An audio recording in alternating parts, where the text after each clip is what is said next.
തിരികെ അതിരപ്പള്ളിയിലേക്ക് തന്നെയാണ്.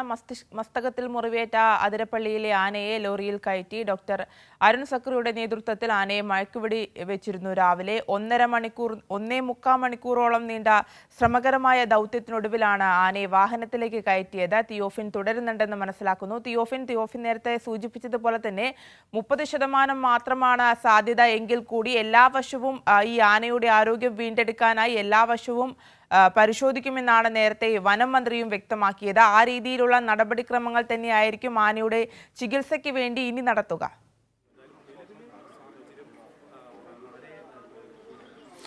ആര്യ, തീർച്ചയായും അതുതന്നെയാണ് വനം വകുപ്പിൻ്റെ ഏറ്റവും പ്രധാന ലക്ഷ്യം. വനം വകുപ്പും ഡോക്ടർ അരുൺ സക്രിയയും, അതായത് ഈ ദൗത്യ സംഘം, അതിൻ്റെ ഏറ്റവും പ്രധാന ലക്ഷ്യം, സർക്കാരിൻ്റെയും വനം വകുപ്പിൻ്റെയും പ്രധാന ലക്ഷ്യം തന്നെ ആനയ്ക്ക് ചികിത്സ നൽകുക എന്നതാണ്. അതുകൊണ്ടാണ് ഈ ഒരു മയക്കുവെടി വെച്ചാൽ അതിനുള്ളിലുള്ള 70% റിസ്ക് ഉണ്ടെങ്കിൽ കൂടി ആ റിസ്ക് ഏറ്റെടുക്കാൻ, കാരണം ഈ ഇത്രയും വേദന സഹിച്ച് ഒരു പരിക്കേറ്റ ഒരു ആനയെ നമ്മുടെ കൺമുന്നിൽ അതിനെ അലയാൻ വിടാൻ, അല്ലെങ്കിൽ അതിനെ ആ ദുരിതം അനുഭവിക്കാൻ വിടാനായി നമ്മൾ തയ്യാറല്ല എന്ന് തെളിയിക്കുന്നതാണ്. അല്ലെങ്കിൽ അത് ഉറപ്പ്, അതാണ് ആ തീരുമാനമാണ് ഈ എന്ത് റിസ്ക് ഏറ്റെടുത്തും ഇതിനെ ചികിത്സിക്കണം എന്ന തീരുമാനത്തിലേക്ക് എത്താൻ കാരണം. അതുകൊണ്ട് തന്നെ അതിനുവേണ്ട സൗകര്യങ്ങൾ ഒരുക്കി ആനയ്ക്ക് ചികിത്സ നൽകാൻ തീരുമാനിച്ചത്. ഇതുമായി ബന്ധപ്പെട്ട വൈൽഡ് ലൈഫ് വാർഡൻ കഴിഞ്ഞ ദിവസം ഉത്തരവിറക്കുകയും ചെയ്തിരുന്നു. ഇതിനുള്ള നിർദ്ദേശം നൽകി ദൗത്യസംഘത്തിനോട് നേരത്തെ തന്നെ ഒരുങ്ങാൻ പറഞ്ഞിരുന്നു. ഡോക്ടർ അരുൺ സക്രിയ കഴിഞ്ഞ ദിവസം സ്ഥലത്തെത്തി കൂട്, അതുപോലെയുള്ള DFOയുടെ കൂടി നേതൃത്വത്തിൽ ഈ കൂട് നിരീക്ഷിച്ചു. കാരണം ആനയെ കൂട്ടിൽ നിർത്തിയാണ് ചികിത്സിക്കേണ്ടത്. നേരത്തെ തന്നെ, അതായത് കഴിഞ്ഞ മാസം 24-ാം തീയതി ആദ്യ തവണ മയക്കുവെടി വെച്ച് ആനയ്ക്ക് മരുന്ന് വെച്ച സമയത്ത് തന്നെ അന്ന് ഡോക്ടർ നമ്മളോട് പറഞ്ഞിരുന്നതാണ്.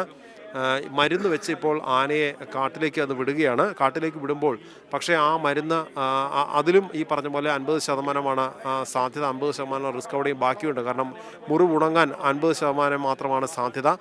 കാരണം കാട്ടിൽ ആന പലപ്പോഴും അലഞ്ഞു നടക്കുകയാണ്. ഒരുപക്ഷെ മറ്റാനകളുമായി ഏറ്റുമുട്ടാനുള്ള സാധ്യതയുണ്ട്. അതോടൊപ്പം തന്നെ ആന പലയിടത്ത് നടക്കും. ഈ വെള്ളത്തിലിറങ്ങാൻ സാധ്യതയുണ്ട്. കാട്ടിൽ പലയിടത്ത് നടക്കാൻ സാധ്യതയുണ്ട്. ഇതിനിടയിൽ തന്നെ ചിലപ്പോൾ ഈ മരങ്ങൾ ഉന്തിയ മറിച്ചിടാനൊക്കെ, അങ്ങനെയുള്ള പല രീതിയിലുള്ള പെരുമാറ്റം, പല രീതിയിൽ കാട്ടിലൂടെ പല ടെറൈനിലൂടെ, അതായത് കുന്നും മലയും ചെരുവുമുള്ള പ്രദേശങ്ങൾ, കാട്, എണ്ണപ്പനത്തോട്ടം, വെള്ളം, ഇവിടെയെല്ലാം അങ്ങനെയൊക്കെ നടന്നു പോകുമ്പോൾ ആനയ്ക്ക് അന്ന് മുറിവ് വെച്ച്, അതായത് അന്ന് ആൻറ്റിബയോട്ടിക് വെച്ചെങ്കിൽ കൂടി ആ മരുന്നിന് ചികിത്സ കൊണ്ട് മാത്രം മുറിവ് പൂർണ്ണമായി ഉണങ്ങാനുള്ളൊരു സാധ്യത 50% മാത്രമേ ഉള്ളൂ എന്ന് ഡോക്ടർ വ്യക്തമാക്കുകയും ചെയ്തിരുന്നതാണ്. അതേസമയം മുറിവ് ഉണങ്ങാത്തൊരു സാഹചര്യം ഉണ്ടായാൽ ആനയെ ഇനി അടുത്ത ഘട്ടം പിന്നെ ചെയ്യേണ്ടത് മയക്കുവെടി വെച്ച് ആനയെ പിടിച്ച് ഒരു സ്ഥലത്ത് സ്ഥിരമായി നിർത്തി നിരീക്ഷണത്തിൽ, ഡോക്ടർമാരുടെ നിരീക്ഷണത്തിൽ നിർത്തിക്കൊണ്ട് ചികിത്സ നൽകുക എന്നത് മാത്രമാണ് ഇനിയുള്ളൊരു പോംവഴിയെന്ന് അന്ന് തന്നെ പറഞ്ഞിരുന്നു. പിന്നീടാണ് ഏതാനും ദിവസം കഴിഞ്ഞപ്പോൾ വ്യക്തമാകുന്നു, ആനയെ കാണുമ്പോൾ ആനയുടെ മുറിവ് ഉണങ്ങിയിട്ടില്ല എന്ന് ബോധ്യമാകുന്നു. പിന്നീട് കുറച്ച് ദിവസം കഴിയുമ്പോഴേക്കും മുറിവ് പഴുപ്പ് വന്ന് നീര് വയ്ക്കുന്നു. പിന്നീട് മുറിവിൽ നിന്ന് പുഴു വരെ വരുന്ന ഒരു സാഹചര്യമുണ്ടായി. അത്രയും ഗുരുതരാവസ്ഥയിലേക്ക് ആന മാറി. അതിനിടെ ആന കൃത്യമായ ഭക്ഷണം കഴിക്കാതെ ആനയുടെ ശരീരം ക്ഷീണിക്കുകയും ചെയ്തിട്ടുണ്ട്. ആനയുടെ ക്ഷീണം, അത് ആനയെ കാണുമ്പോൾ തന്നെ ആ ക്ഷീണം അതിൽ നിന്ന് വ്യക്തമാവുകയും ചെയ്തിരുന്നു. അതുകൊണ്ടുകൂടി ഈ ദൗത്യം വീണ്ടും അത് കുറച്ചുകൂടി ദുഷ്കരമായി മാറുന്നു. അതിനുശേഷം ഈ ദുഷ്കരമായ ദൗത്യമാണ് എന്ന് തന്നെ ബോധ്യപ്പെടുത്തിക്കൊണ്ടാണ് ഉറപ്പ്, അല്ലെങ്കിൽ അത് വ്യക്തമാക്കിക്കൊണ്ട് തന്നെയാണ് ഈ ഒരു ശ്രമത്തിന് ഒരു സർക്കാർ, വനം വകുപ്പും സർക്കാരും ഒക്കെ ഈ തീരുമാനത്തിലേക്ക് കടക്കുന്നത്. കാരണം എത്രയാണെങ്കിലും ഈ ഒരു ജീവിയെ അതിൻ്റെ ഈ ഒരു പരിക്കുമായി, ഈ മുറിവുമായി അതിനെ ജീവിക്കാൻ അങ്ങനെ അലഞ്ഞു നടന്ന് വിട്ട് ഏതെങ്കിലും രീതിയിലേക്ക് കാട്ടിൽ വിട്ടുകളയാൻ നമ്മൾ തയ്യാറല്ല എന്ന് ഉറപ്പ് നൽകുന്നു. അല്ലെങ്കിൽ ആ ഒരു തീരുമാനത്തിലാണ് എന്ത് റിസ്ക് എടുത്തും ആനയെ ഇനി പിടിച്ച് മയക്കുവെടി വെച്ച് ആനയെ ഇവിടെ നിന്ന് കോടനാട് കൊണ്ടുപോയി ചികിത്സിക്കാനുള്ള തീരുമാനമെടുക്കുന്നത്. അങ്ങനെ ചികിത്സിക്കാനായി ഒരു കൂട് വേണം, സേഫായി നിർത്താൻ, ഏറെ ദിവസങ്ങൾ അവിടെ നിർത്തി ചികിത്സിക്കാൻ വേണ്ടി ഒരു കൂട് വേണം. നേരത്തെ ഒരു കൂട് ഈ അഭയാരണ്യത്തിൽ ഉണ്ടായിരുന്നു. പക്ഷേ ആ കൂടിന് ബലക്ഷയമുണ്ട് എന്ന് ബോധ്യമായി പരിശോധനയിൽ. അതോടുകൂടിയാണ്, അതിൻ്റെ പേരിൽ കൂടിയാണ് കുറച്ച് ദിവസം കൂടി ഈ ദൗത്യം നീളുന്നത്. അങ്ങനെയാണ് അന്ന് തീരുമാനിക്കുന്നത്. ഏതാനും ദിവസം മുൻപ് തീരുമാനമെടുക്കുന്നു. പുതിയ തടി കൊണ്ടുവന്ന്, യൂക്കാലിപ്റ്റസ് തടി ഉൾപ്പെടെ കൊണ്ടുവന്ന്, ശക്തിയുള്ള വലിയ തടികൾ കൊണ്ടുവന്ന് ഉറച്ച കൂട് നിർമ്മിക്കുക എന്ന തീരുമാനത്തിലേക്ക് എത്തുന്നു.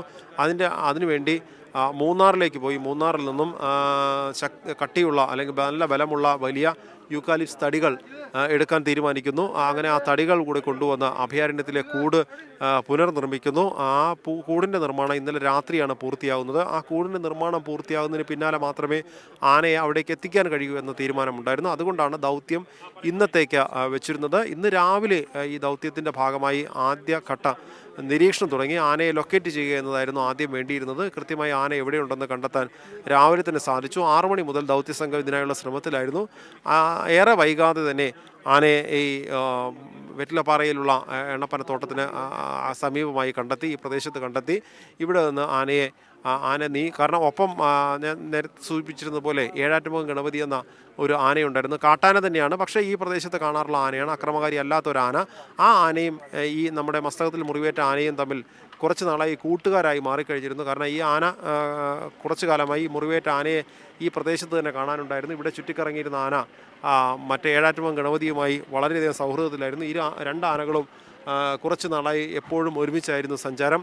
കഴിഞ്ഞ തവണ ഈ ജനുവരി 24-ാം തീയതി ആനയെ മയക്കുവെടി വയ്ക്കുന്ന സമയത്തും 2-3 ആനകൾ ഈ ആനയ്ക്കൊപ്പം ഉണ്ടായിരുന്നു. അതിലൊന്ന് ഏഴാറ്റുമുഖം ഗണപതിയായിരുന്നു.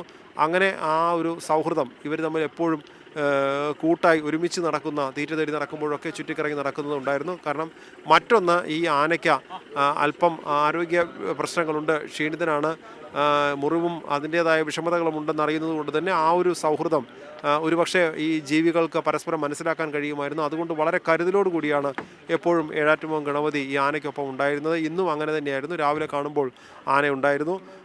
പിന്നെ ആനയെ മാറ്റി വെടിവെക്കില്ല അത്ര എളുപ്പമായിരുന്നില്ല. അതുകൊണ്ട് തന്നെ അതിനിടയിൽ സൗകര്യപ്രദമായ ഒരു സ്ഥലത്ത് വെച്ച് ആനയെ മയക്കുവെടി വെച്ചു. ആദ്യ റൗണ്ട് മയക്കുവെടി തന്നെ ആനയ്ക്ക് കൊള്ളുകയും ചെയ്തു. കുറച്ച് ദൂരം ഓടി.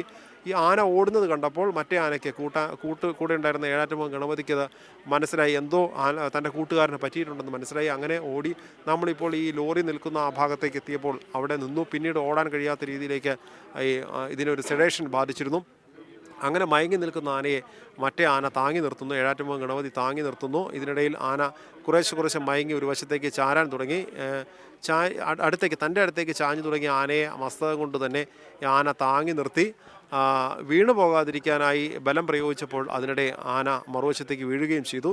അങ്ങനെ വീണുപോയ ആനയെ പിന്നെ എഴുന്നേൽപ്പിക്കുക എന്നതായിരുന്നു വലിയ ദൗത്യം. അതിന് വീണ് കിടന്ന ആനയ്ക്ക് പ്രാഥമിക ചികിത്സ നൽകി. തുടർന്ന് വെള്ളം ഒഴിച്ചും കുങ്കിയാനകളുടെ സഹായത്തോടു കൂടിയുമൊക്കെ ആനയെ എഴുന്നേൽപ്പിച്ചു. അല്പസമയം മുൻപ് ആനയെ എഴുന്നേൽപ്പിക്കാൻ സാധിച്ചു. അതോടുകൂടി ആ ഘട്ടം വിജയിച്ചു.